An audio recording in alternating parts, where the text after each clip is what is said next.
हम जब भी पाकिस्तान में महंगाई की बात करते हैं तो हमारे साथ खड़े हुए शकूर भाई कहते हैं कि भाई तुम्हें हो क्या गया? महंगाई तो पूरी दुनिया में, तुम सिर्फ पाकिस्तान के पीछे पड़ गए हो। ये वही शकूर भाई हैं जिन्होंने जिंदगी भर अपने आप को सिर्फ इन बातों से मुतमईन किया है और ये सिर्फ एक ही बात करते हैं कि all is well, all is well, all is well. आइए आज हम जानते हैं कि क्या जितनी महंगाई पाकिस्तान में इतनी ही महंगाई दुनिया भर में भी है और ये महंगाई कैलकुलेट किस तरह होती है, ये महंगाई के रेट को, इन्फ्लेशन रेट को डिटरमाइन किस तरह किया जाता है और क्या हो कि अगर महंगाई ना हो मतलब इन्फ्लेशन ना हो और डिफ्लेशन हो, क्या डिफ्लेशन मुल्क के लिए अच्छा होता है या इन्फ्लेशन मुल्क के लिए अच्छा होता है? इन्हीं सब सवालों के जवाब आज अपनी इस वीडियो में आपको बताने की कोशिश करता हूँ। मैं हूँ मोहम्मद आकिब और आप मुझे इस वक्त देख रहे हैं हुक्का वाला चैनल पे। आइए वीडियो शुरू करते हैं। अगर मैं आपसे ये कहूं कि कोई है जो आपके पैसे को चोरी कर रहा है, सालों की बुनियाद पे, महीनों की बुनियाद पे, दिन की बुनियाद पे और घंटे की बुनियाद पे, और आपकी आंखों के सामने कर रहा है और आप उसका कुछ नहीं कर सकते, बल्कि आपको तो बाज़ औक़ात पता भी नहीं चलता, तो आप कहेंगे मैं ये किस तरह की बात कर रहा हूँ? जी हाँ, ये हकीकत है। हमारा पैसा चोरी हो रहा है और उस चोर का नाम है इन्फ्लेशन, मतलब महंगाई। आप मुझे खुद बताएं, कल के जो आपके 100 रुपए थे जिससे आप 1 किलो दूध खरीद सकते थे, क्या आज भी आप 100 रुपए से 1 किलो दूध खरीद सकते हैं? बिल्कुल भी नहीं। तो मतलब कल के जो 100 रुपए थे उसकी वैल्यू थी 1 किलो दूध और आज के जो 100 रुपए हैं उसकी वैल्यू है आधा किलो दूध। इसका मतलब है तो वो 100 रुपए पर उसकी वैल्यू कम हो गई। इन्फ्लेशन को समझना बहुत आसान है। इन्फ्लेशन हमेशा डिमांड और सप्लाई पे चलता है। फॉर एग्जांपल एक डॉक्टर है, वो नया नया डॉक्टर बना है और अभी उसकी फीस है 200। लोगों ने उसके पास जाना शुरू किया और लोगों को ये समझ में आया कि यार ये डॉक्टर तो बहुत अच्छा है और इससे हमें शिफा मिल रही है, तो उस डॉक्टर ने आहिस्ते आहिस्ते क्या किया, अपनी फीस को बढ़ाना शुरू किया।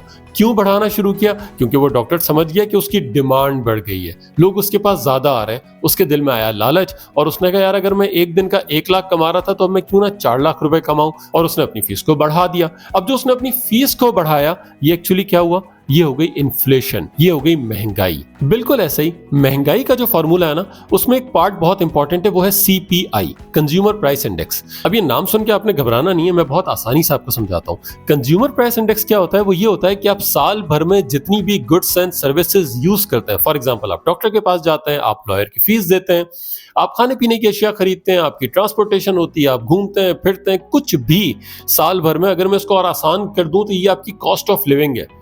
आपकी कॉस्ट ऑफ लिविंग साल भर में जितनी भी है उन सबको एक बास्केट में डाल दिया जाता है और उन सबको प्लस कर लिया जाता है। इसको हम और आसान करते हैं। फॉर एग्जांपल आपके महीने भर का खर्चा एज्यूम कर लेते हैं कि वो 100 रुपए में खर्च होता था।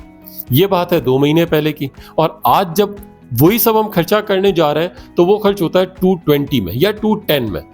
तो अब क्या होगा? ये जो 10 है, ये जो फर्क आया है 200 और 210 में, जो 10 का फर्क है, ये एक्चुअली इन्फ्लेशन है। अब इसको अगर आपको परसेंटेज में निकालना है तो बहुत सिंपल है, आप 10 को 200 से कर दें डिवाइड और मल्टीप्लाई कर दें 100 से, तो आपके सामने जो फिगर आएगी वो एक्चुअली इन्फ्लेशन की फिगर है। पाकिस्तान में इन्फ्लेशन की मेन वजह क्या है? पाकिस्तान में इन्फ्लेशन की मेन वजह वैसे तो डिमांड होती है। क्या मतलब डिमांड है? मतलब ये कि डिमांड जब बढ़ती है, जो भी आपको मैंने डॉक्टर की एग्जाम्पल से समझाया कि जब डिमांड बढ़ती है तो उसकी प्राइस बढ़ती है और प्राइस बढ़ती है तो इन्फ्लेशन आ जाती है। पर आजकल इन दिनों में और जरा कुछ दिनों पहले जो पाकिस्तान में इन्फ्लेशन की मेन वजह थी वो थी हाइपर इन्फ्लेशन।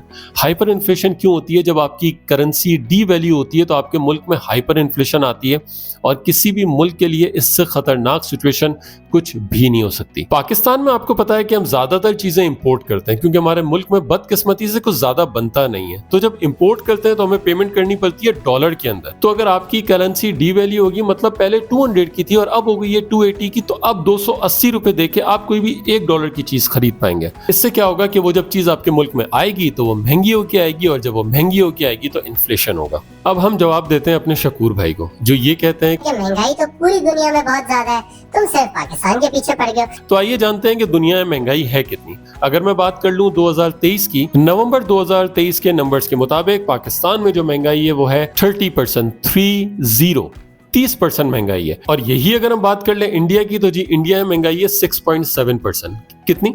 6.7%। और पाकिस्तान 30%। आइए बांग्लादेश की बात करते हैं। बांग्लादेश में महंगाई है 6.2%। अब बात कर लेते हैं दुबई की। दुबई में महंगाई है 4.83%। और अगर हम बात कर लें सऊदी अरेबिया की, जहां हमारे पाकिस्तानी सबसे ज्यादा रहते हैं, तो वहां महंगाई है 1.7%। आइए जी, अगर मैं अमेरिका और यूके को भूल गया तो शकूर भाई हो जाएंगे नाराज, तो हम बात कर लेते हैं अमेरिका की। अमेरिका में महंगाई है नवंबर 2023 में 3.14%। और अगर अब हम बात कर लें यूके की, तो यूके में महंगाई है 5.2%। और जी हमारे मुल्क में ये जो महंगाई अभी 30% है ना, ये एक्चुअली 38 और 39% को छू के आ रही है। अच्छा, तो ये तो अब हमने बात कर ली कि पाकिस्तान में इन्फ्लेशन कितना है और दुनिया भर में इन्फ्लेशन कितना है। आइए बात करते हैं कि अगर इन्फ्लेशन ना हो और डिफ्लेशन हो जाए, तो मतलब महंगाई ना हो, रेट कम होते जाए, तो क्या होगा। तो ये शायद सुनने में तो आपको अच्छा लग रहा होगा, पर ये आपके मुल्क की इकोनॉमी के लिए अच्छा बिल्कुल भी नहीं है। इसको इस तरह समझें कि अभी आपको मैंने बताया था कि इन्फ्लेशन क्यों होता है, क्योंकि उस प्रोडक्ट की डिमांड बढ़ जाती है।